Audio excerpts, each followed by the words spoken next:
আসসালামু আলাইকুম viewers, welcome back to my channel. আজকে সবাই কেমন আছেন? আলহামদুলিল্লাহ আমি ভালো আছি। আর এই যে ঠান্ডা লাগার কারণে তো গলা ভয়েস দিতে খুবই কষ্ট হয়। তারপর কি করা, আজ তো কাজই ভয়েস দিতে হবে। আর আজকে আমি রান্না করার জন্য প্রিপেয়ার করে নিচ্ছি। আর প্রিপেয়ারের আগে আমি যা করে থাকি, এখানে আমি অনেকগুলো পেঁয়াজ কুচি করে নিয়েছি। তারপর হচ্ছে এই যে আগে থেকে ম্যারিনেট করে রেখেছিলাম এই মাংসগুলো। আর এই মাংসর কয়েকবার আমার ভিডিও দেয়া আছে আমার পেজে। আপনারা চাইলে কি কি মসলা দিয়েছি সবকিছুই ওখানে সম্পূর্ণ ভিডিও ডিটেলসে দেওয়া আছে, আপনারা দেখতে পারেন। তো এর মধ্যে আমি কিছুটা কাঁচা পেঁয়াজ দিয়ে দিলাম। আর তারপর হচ্ছে একটি প্রেসার কুকারে আমি ঢেলে দিচ্ছি সবগুলা মাংস। আর তারপর হচ্ছে মাংসটা চুলায় দেওয়ার আগে আমার আরেকটি কাজ রয়েছে, এগুলো হচ্ছে আমি কিছুটা তেলের মধ্যে পেঁয়াজটা বেরেস্তা করে নিব। তারপর হচ্ছে সেই মাংসের মধ্যে ঢেলে দিব। এই যে আমার এখানে পেঁয়াজ বেরেস্তা হয়ে গিয়েছে এবং মাংসের মধ্যে ঢেলেও দিয়েছি।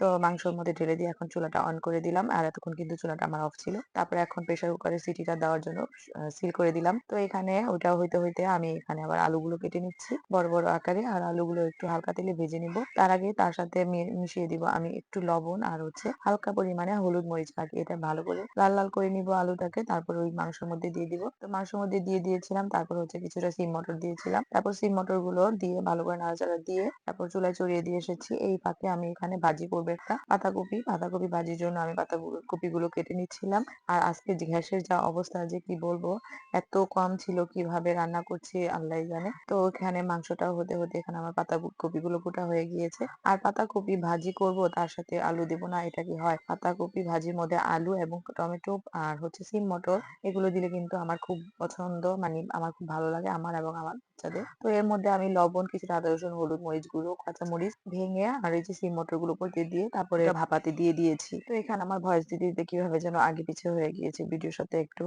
মিল হচ্ছে না, আগে পিছে হয়ে গেল। তো যাই হোক, একটু বুঝে নিয়েন। তো কে কিভাবে বাঁধাকপি গুলো ভাজি করে থাকেন আমি জানি না, কিন্তু আমার মতো এরকম একবার বাঁধাকপি ভাজি খেয়ে দেখেন, অনেক কিন্তু মজা হয়। তো এখানে কিন্তু কথা বলতে বলতে এখানে প্রায় আমার তরকারিটা হয়ে আসছে। আর গ্যাস এত কম থাকার কারণে তরকারিটা কোনো নড়াচড়াই করছে না। আর এই যে এখানে আমি অফ ক্যামেরায় ভাজিটাও রান্না করে নিয়েছিলাম। তারপর হচ্ছে আমি এই যে ছোট কুকিং পরে কিছুটা তরকারি নিয়ে তারপর আবার একটু ভালো করে কারেন্টে জাল করে নিলাম। এখন তরকারিটা পারফেক্ট হয়েছে। আর এই শীতের কারণে গরম গরম সব ভাত তরকারি বাড়াতে এরকম ধোয়া ধোয়া, ভিডিওটা পুরো স্পষ্ট দেখা যাচ্ছে না। তো ছেলেকে খেতে দিয়েছিলাম। তো আজকে আমি অনেক ভিডিওতে বকবক করে ফেলেছি, আর কথা বলবো না। আমার কেমন যেন ভয়েস ওভার দিতে সমস্যা হচ্ছে। তো যাই হোক, এখানে পর্যন্ত আমি ভিডিও ভয়েসটা রেখে দিচ্ছি। সামনে আরো ইন্টারেস্টিং আরো সুন্দর সুন্দর পিক দেয়া আছে, আপনারা চাইলে ভিডিওটা সম্পূর্ণ দেখতে পারেন। তো আজকের মতো আমি এখানে বিদায় নিচ্ছি। আল্লাহ হাফেজ।